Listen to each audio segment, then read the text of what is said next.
हजरत अनस रजी अल्लाह ताला अन्हु से किसी शख्स ने पूछा कि क्या मलकुल मौत तन्हा रूह कब्ज कर लेता है या उसके साथ और फरिश्ते भी होते हैं।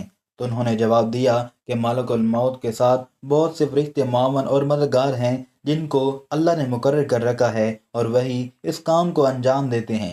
और मलकुल मौत उन सब फरिश्तों के सरदार हैं जिनकी तेज़ रफ्तारी का ये आलम है कि उनका एक कदम मशरिक में पड़ता है और दूसरा कदम मगरिब में। मलकुल मौत के साथ रहमत और अजाब दोनों के फरिश्ते रहते हैं। नेककारों की रूह कब्ज करके रहमत के फरिश्तों के हवाले कर दी जाती है और गुनहगार लोगों की रूह अजाब के फरिश्तों के हवाले कर दी जाती है। हज़रत अनस रज़ी अल्लाह तआला अन्हु से रिवायत है कि सरवर कायनात हुजूर सल्लल्लाहु अलैहि वसल्लम ने फरमाया कि मौत के वक्त मैयत को चारों तरफ से फरिश्ते घेरे और जकड़े रहते हैं। अगर वह ऐसा ना करते तो मरने वाले मौत की सख्ती और शिद्दत तकलीफ से जंगलों में भागे भागे फिरते और नेक बंदे की मौत पर फरिश्ते दुआ और इस्तगफार उस वक्त तक करते रहते हैं जब तक उसके मुतअल्लिकीन तकवीन और तदफीन से फारिग नहीं हो जाते। इस तरह मलकुल मौत के साथ बहुत से फरिश्ते रहते हैं। हज़रत सुलेमान अलैहिस्सलाम ने मलकुल मौत से पूछा कि तुम लोगों के साथ इंसाफ क्यों नहीं करते।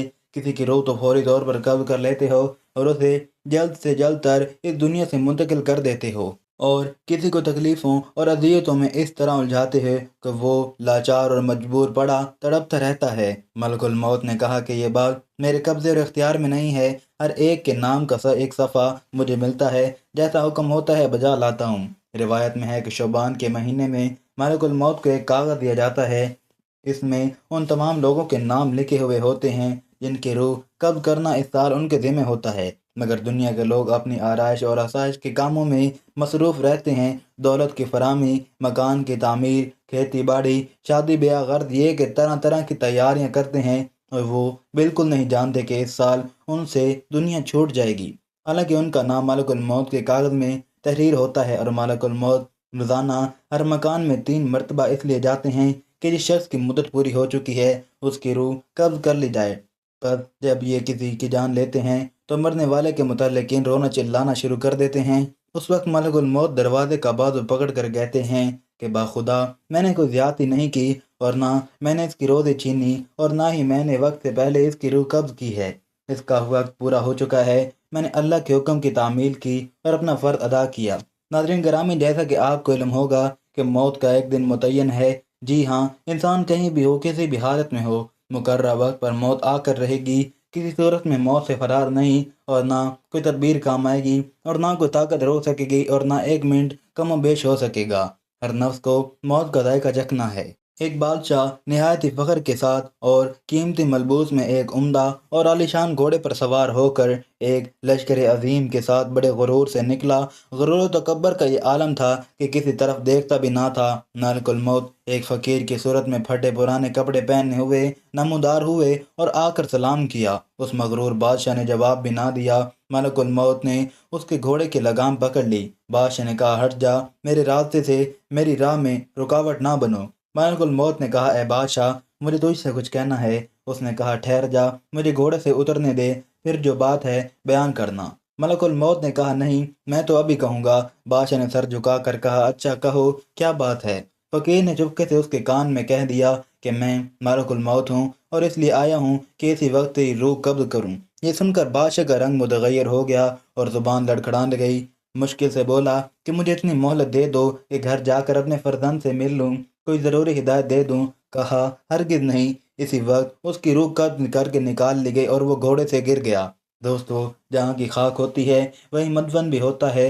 इस सिलसिले में चंद रवायात हैं। एक रवायत के मुताबिक हज़रत अब्दुल्लाह इब्न उमर रज़ी अल्लाह तआला अन्हु फरमाते हैं कि मदीना मुनव्वरा में एक हबशी का इंतकाल हुआ तो सरवर कायनात हुज़ूर सल्लल्लाहु अलैहि वसल्लम ने फरमाया कि देखो, ये हबशी मदीने की मिट्टी से पैदा हुआ था और मदीने में ही वफात पाई। हज़रत अब्दुल्लाह इब्न मसऊद रज़ी अल्लाह तआला अन्हु कहते हैं कि औरत के रहम पर एक फरिश्ता इस काम के लिए मुकर्रर होता है कि वो इंसानी नुत्फ़े के बारे में खुदा से पूछता है कि नुत्फ़ा तख्लीक के काबिल है या नहीं। अगर खुदा की तरफ से हुक्म मिलता है कि तख्लीक के काबिल है तो वो इसे पैदाइश के काबिल बनाता है। फिर वो फरिश्ता अल्लाह ताला से उसके रिज़्क़ और उम्र की तफसील दरियाफ्त करता है। इरशाद बारी होता है कि लोहे महफूज में देखो। लोहे महफूज में तमाम तफसीलात देखने के बाद वो फरिश्ता उस जगह की थोड़ी मट्टी जहाँ वो मरने के बाद दफन होगा اس کے نطفے میں ملا کر خمیر کر دیتا ہے۔ حضور اکرم صلی اللہ علیہ وآلہ وسلم نے فرمایا کہ انسان کی تجہیز میں جہاں کی خاک ہوتی ہے وہاں جانے کی قدرتی طور پر اس کو ضرورت پیش ہوتی ہے۔ ایک روایت میں ہے کہ ملک الموت ایک روز حضرت سلیمان علیہ السلام کے پاس گئے۔ وہاں انہوں نے ان کے سامنے کھڑے ایک شخص کو تیز نظروں سے غور کر دیکھا تو وہ گھبرا گیا اور اس نے حضرت سلیمان علیہ السلام سے دریافت کیا کہ یہ شخص کون تھا جس نے مجھے اس طرح غور سے دیکھا۔ انہوں نے فرمایا کہ ملک الموت تھے۔ اس پر اس بندے نے کہا کہ ایسا معلوم ہوتا ہے کہ یہ میری ابھی روح قبض کریں گے، آپ ہوا کو حکم دیجئے کہ وہ مجھے سر زمین ہند میں پہنچا دے تاکہ ملک الموت یہاں آئے تو مجھے نہ پائے۔ حضرت سلیمان علیہ السلام نے ہوا کو حکم دیا اور اس شخص کو ہوا نے ہندوستان پہنچا دیا۔ پھر ملک الموت آئے تو آپ نے پوچھا کہ تم نے میرے بندے کو کیوں غور کر دیکھا تھا؟ ملک الموت نے کہا کہ حضرت مجھے اللہ تعالیٰ کی طرف سے حکم ہوا تھا کہ اسی گھڑی ہندوستان میں شخص کی روح قبض کروں۔ وہ یہاں آپ کے پاس بیٹھا ہوا تھا۔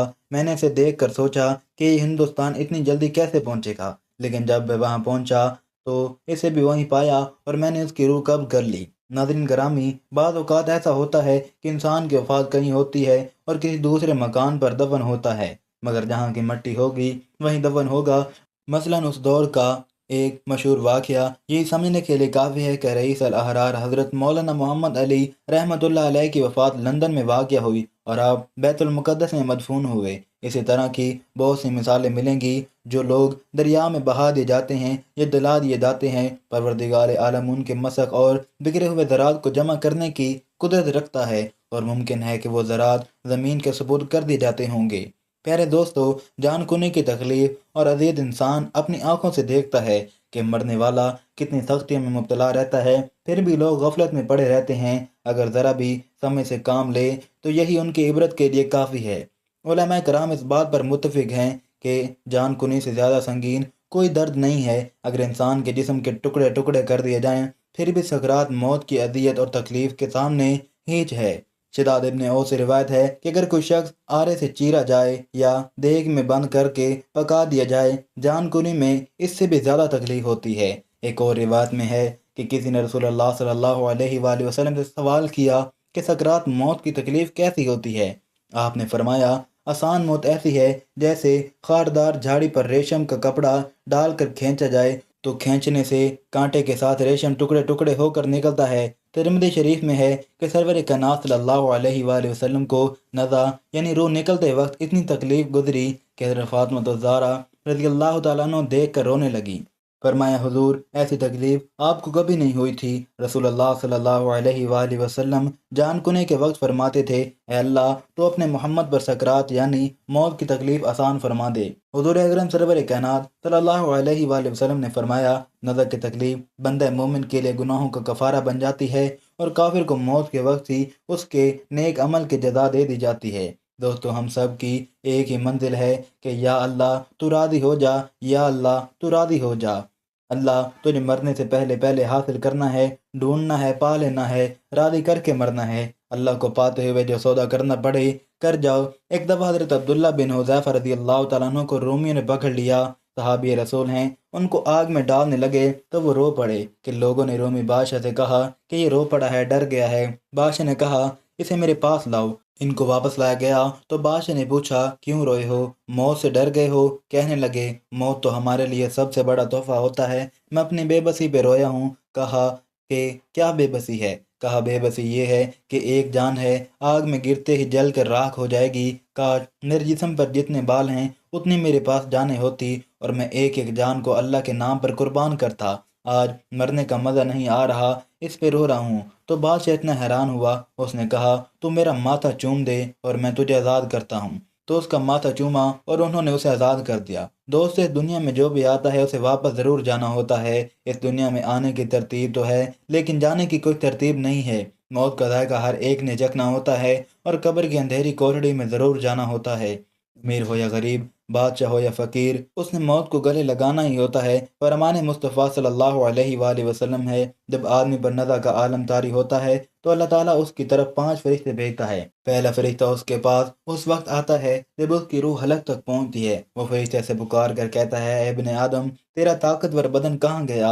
आज ये कितना कमज़ोर है, आज ये कितनी खामोश है। तेरे घर वाले अजीज़ व अकारब कहाँ गए? तुझे किसने तन्हा कर दिया? फिर जब उसकी रूह कब्ज़ कर ली जाती है और कफन पहना दिया जाता है तो दूसरा फरिश्ता उसके पास आता है और उसे पुकार कर कहता है, ए इब्ने आदम, तंगदस्ती के खौफ से जो मालो असबाब जमा किया था वो कहाँ गया? तूने तबाही से बचने के लिए घर बसाए थे, वो कहाँ गए? तुमने तन्हाई से बचने के लिए जो इसे तैयार किया था वो कहाँ गया? फिर जब उसका जनाजा उठा दिया जाता है तो तीसरा फरिश्ता उसके पास आता है, उसे पुकार कर कहता है, आज तू एक ऐसे लंबे सफ़र की तरफ रवां दवा है जिससे लंबा सफ़र तूने आज से पहले कभी तय नहीं किया था। आज तू ऐसी कौम से मिलेगा कि आज से पहले कभी उससे नहीं मिला। आज तुझे ऐसे तंग मकान में दाखिल किया जाएगा कि आज से पहले कभी ऐसी तंग जगह में दाखिल ना हुआ था। अगर तू अल्लाह की रज़ा पाने में कामयाब हो गया फिर ये खुशबख्ती है, और अगर अल्लाह तुझसे नाराज़ हुआ तो ये तेरी बदबख्ती है। इसे लहद में उतार दिया जाता है तो चौथा फरिश्ता उसके पास आता है और उसे पुकारता कर कहता है, ए इब्ने आदम, कल तक तो ज़मीन के पेट पर चलता था और आज तो उसके अंदर लेटा हुआ है। कल तक तो उसके पेट पर हंसता था और आज तो उसके अंदर रो रहा है। कल तक तो उसके पेट पर गुनाह करता था, आज तो उसके अंदर नादम और शर्मिंदा है। फिर जब उसकी कब्र पर मट्टी डाल दी जाती है और उसके अहलो अयाल दोस्त अजीब व अकारब उसे छोड़ कर चले जाते हैं तो पांचवा फरिश्ता उसके पास आकर कहता है, ए इब्ने आदम, वो लोग तुझे दफन करके चले गए हैं। अगर वो तेरे पास भी होते तो तुझे कोई फ़ायदा नहीं पहुंचा सकते थे। तूने माल जमा किया और उसे गैरों के लिए छोड़ दिया। आज तो यहाँ या तो जन्नत के आला बागात की तरफ भेजा जाएगा या भड़कती हुई आग में दाखिल कर दिया जाएगा। नादरीन, आप जानते हैं कि हज़रत इज़राइल अलैहिस्सलाम यानी मौत का फरिश्ता दिन में 366 मरतबा हमारी तरफ देखता है, और जब आखिरी मरतबा देखेगा तो हमारे सामने कैसा ज़ाहिर होगा। और तमाम जिन्नो इंस की जान लेने के बाद हज़रत इज़राइल अलैहिस्सलाम खुद कैसे अपनी जान निकालेंगे, इस वीडियो में हम आपको सबसे रौबदार फरिश्ते हज़रत इज़राइल अलैहिस्सलाम के मुतालिक वो मालूमात देने जा रहे हैं जिन्हें सुनकर आपके रोंगटे खड़े हो जाएंगे और आप भी ये जान जाएंगे कि हर पैगंबर के पास हज़रत इज़राइल अलैहिस्सलाम जाते हैं तो उनकी क्या कैफियत होती है। तमाम फरिश्तों में हज़रत इज़राइल अलैहिस्सलाम वो फरिश्ते हैं जिनकी हर इंसान से मुलाकात दिन में 366 मरतबा होती है, लेकिन हमें इस चीज़ का एहसास नहीं होता और हम ज़िंदगी की रंगीनियों में मसरूफ़ होकर इस बात से बेखबर रहते हैं। लेकिन एक दिन आएगा जब हज़रत इज़राइल अलैहिस्सलाम हमारी आंखों के सामने ज़ाहिर होंगे, तब वो हमारी रूह हमारे जिस्म से अलहदा कर लेंगे। जब अल्लाह ताला ने हज़रत इज़राइल अलैहिस्सलाम को तमाम जानदारों की रूह कब्ज़ निकालने के लिए ड्यूटी दी तो हज़रत इज़राइल अलैहिस्सलाम परेशान हो गए और कहने लगे जब वो इंसानों की जान निकालेंगे तो इंसान उनको बुरा भला कहेंगे और उनसे नफ़रत करने लगेंगे। तब अल्लाह ताला ने फरमाया, मैं अपने बंदों और तुम्हारे दरमियान मुख्तलिफ हादसात, बीमारियों, वबाओं और तबाहकारियों को ला कर खड़ा कर दूंगा। जब तुम किसी इंसान की रूह कब्ज़ करोगे तो वो तुमसे शिकवा नहीं करेंगे। मेराज की रात जब हज़रत मोहम्मद सल्लल्लाहु अलैहि वसल्लम को हज़रत जिब्राईल अलैहिस्सलाम मौत के फरिश्ते हज़रत इज़राईल अलैहिस्सलाम के पास ले गए और आप सल्लल्लाहु अलैहि वसल्लम से कहा कि ये मौत का फरिश्ता है, हज़रत इज़राईल अलैहिस्सलाम हैं, इसके चेहरे पर आज तक मुस्कुराहट नहीं आई। तो हज़रत मोहम्मद सल्लल्लाहु अलैहि वसल्लम ने हज़रत इज़राईल अलैहिस्सलाम को सलाम पेश किया। फिर आप सल्लल्लाहु अलैहि वसल्लम ने हज़रत इज़राईल अलैहिस्सलाम से पूछा कि क्या आप हमेशा से यही मौजूद हैं? तो हज़रत इज़राईल अलैहिस्सलाम ने जवाब दिया कि हाँ, जब से अल्लाह ताला ने मुझे ड्यूटी दी है तब से मैं यहीं मौजूद हूँ और क़यामत तक यहीं पर खड़ा रहूँगा। हज़रत मोहम्मद सल्लल्लाहु अलैहि वसल्लम ने पूछा कि यही खड़े होकर आप जानदारों की रूह कैसे कब्ज़ करते हैं? उस पर हज़रत इज़राईल अलैहिस्सलाम ने फरमाया कि अल्लाह ने मुझे यहाँ खड़ा रहने का हुक्म दिया है, लेकिन मेरे तहत 50,000 मलाइका को रखा है, और जब किसी इंसान की मौत का वक्त करीब हो जाता है तो वो उनमें से 40 फरिश्तों को उस शख्स के पास भेज देता है। फरिश्ते सबसे पहले उस शख्स के इर्द गिर्द जमा हो जाते हैं, फिर वो उसके जिस्म के कई हिस्सों में से उसकी रगों के ज़रिए दाखिल हो जाते हैं और उसके बाद उस इंसान की रूह को पैरों के अंगूठे से खींचना शुरू कर देते हैं, जिससे उस शख्स की मौत वाक़ई हो जाती है। फिर वो फरिश्ता उस शख्स के जिस्म को 1 घंटे के लिए छोड़ देते हैं और 1 घंटे के बाद उसकी रूह को उसके गले से निकाल कर उसके जिस्म से मुकम्मल तौर पर अलहदा कर लेते हैं। جو لوگ نیکار ہوتے ہیں ان کی روح سکون سے جسم سے الگ ہو جاتی ہے، اور جو گنہگار ہوتے ہیں ان کی روح انتہائی تکلیف اور ان کے جسم سے الگ ہوتی ہے۔ اس کے بعد آپ صلی اللہ علیہ وآلہ وسلم نے پوچھا کہ یہ کیسے معلوم ہوتا ہے کہ کس انسان کے موت کا وقت آ چکا ہے؟ تو حضرت اسرائیل علیہ السلام نے فرمایا کہ آسمان میں ہر انسان کے لیے دو دروازے ہیں، ایک دروازے سے انسان کے لیے رزق زمین پر آتا جاتا رہتا ہے، اور دوسرے دروازے سے اس کے اعمال داخل ہوتے ہیں۔ وہاں ایک درخت موجود ہے جس کے پتے پر انسان کے نام لکھے ہوتے ہیں۔ جب کسی انسان کی موت کا وقت قریب آتا ہے تو اس کا نام کا پتا زرد ہو کر اس شخص کے اعمال والے دروازے کے سامنے گر پڑتا ہے، اور تب مجھے معلوم ہو جاتا ہے کہ اس شخص کی موت ہونے والی ہے۔ معراج کی رات آپ صلی اللہ علیہ وآلہ وسلم حضرت اسرائیل علیہ السلام سے ملے، لیکن یہ ان کی آخری ملاقات نہیں تھی، کیونکہ اس واقعے کے 10 سال بعد حضرت اسرائیل علیہ السلام حضرت محمد صلی اللہ علیہ وآلہ وسلم کی خدمت میں ایک بار پھر حاضر ہوئے۔ آپ صلی اللہ علیہ وآلہ وسلم کے اس دنیا سے تشریف لے جانے کا وقت آ پہنچا تھا۔ اس وقت حضرت جبرائیل علیہ السلام نے آپ کی خدمت اقدس میں حاضر ہو کر عرض کیا کہ یا رسول اللہ صلی اللہ علیہ وآلہ وسلم، حضرت اسرائیل علیہ السلام دروازے پر کھڑے اندر آنے کی اجازت چاہتے ہیں۔ آپ سے پہلے انہوں نے آج تک کسی اجازت نہیں مانگی، تو آپ صلی اللہ علیہ وآلہ وسلم نے فرمایا اے جبرائیل اسے آنے دو۔ پھر حضرت اسرائیل علیہ السلام نبی کریم صلی اللہ علیہ وآلہ وسلم کے گھر میں داخل ہوئے اور انہیں سلام پیش کیا۔ پھر فرمایا مجھے اللہ تعالیٰ نے آپ کی چاہت جاننے کے لیے بھیجا ہے کہ آپ دنیا میں ہی رہنا چاہتے ہیں یا پھر اللہ کے پاس آنا پسند کرتے ہیں۔ اس پر آپ نے فرمایا مجھے اعلیٰ اور عمدہ رفاقت پسند ہے۔ پھر حضرت اسرائیل علیہ السلام آپ صلی اللہ علیہ وآلہ وسلم کے سرہانے کھڑے ہوئے اور کہنے لگے اے محمد صلی اللہ علیہ وآلہ وسلم کی پاکیزہ روح، اے محمد بن عبداللہ کی روح، اللہ کی رضا اور خوشنودی کی طرف روانہ ہو، راضی ہو جانے والے پروردگار کی طرف جو غضبناک نہیں۔ ناظرین، کیا آپ کو معلوم ہے کہ حضرت اسرائیل علیہ السلام پیغمبر کے پاس کیسے پہنچتے ہیں؟ حضرت ادریس علیہ السلام اللہ تعالیٰ کے نبی تھے۔ حضرت ادریس علیہ السلام کثرت سے اللہ تعالیٰ کی حمد و ثنا اور عبادت میں مصروف رہتے تھے، اور فرشتوں میں نہایت محبت اور عقیدت و احترام کی نظروں سے دیکھے جاتے تھے۔ فرشتے ان کے پاس آتے تھے اور ان کی صحبت میں بیٹھا کرتے تھے۔ چنانچہ ایک مرتبہ حضرت اسرائیل علیہ السلام بھی اللہ تعالیٰ سے اجازت لے کر آئے اور انسانی شکل میں بہت دیر تک ان کی صحبت میں حاضر رہے۔ حضرت ادریس علیہ السلام کو جب یہ معلوم ہوا کہ یہ کوئی انسان نہیں بلکہ اسرائیل علیہ السلام ہیں، تو انہوں نے اسرائیل علیہ السلام سے کہا کہ میرا دل چاہتا ہے کہ تم مجھے موت کا مزہ چکھاؤ۔ تو حضرت اسرائیل علیہ السلام نے اللہ تعالیٰ کی اجازت سے ان کی روح نکالی اور پھر واپس کر دی۔ اس کے بعد حضرت ادریس علیہ السلام نے ان سے فرمایا کہ میرا دل چاہتا ہے کہ میں جنت اور دوزخ کو دیکھوں۔ چنانچہ حضرت اسرائیل علیہ السلام نے اللہ تعالیٰ سے اجازت لے کر انہیں دوزخ دکھائی، اور دوزخ دیکھ کر جنت میں آئے اور بہت دیر تک وہاں کے مناظر دیکھتے رہے۔ آخر میں جب حضرت اسرائیل علیہ السلام نے عرض کی کہ آپ واپس تشریف لے چلیے، مگر حضرت ادریس علیہ السلام نے جواب میں کہا کہ جب تک جنت اور دوزخ کو پیدا کرنے والا مجھے یہاں سے جانے کا حکم نہیں دے گا، اس وقت میں یہاں سے نہیں جاؤں گا۔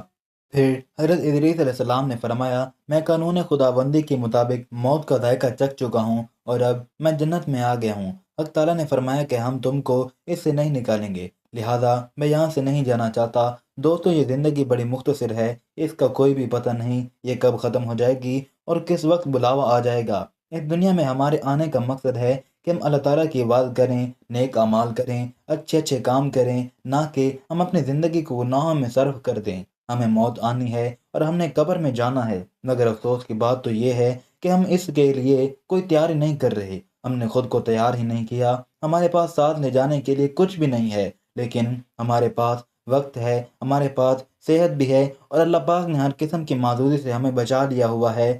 تو ہمیں چاہیے کہ ہم اس دنیا میں نیکی کریں، اچھے کام کریں، اپنی زندگیوں کو اس راستے پہ ڈال دیں جس کا ہمارے پیارے نبی صلی اللہ علیہ وآلہ وسلم نے حکم دیا ہے۔ اللہ پاک ہم سب کو سمجھنے اور اس پر عمل کرنے کی توفیق عطا فرمائے، آمین یا رب العالمین۔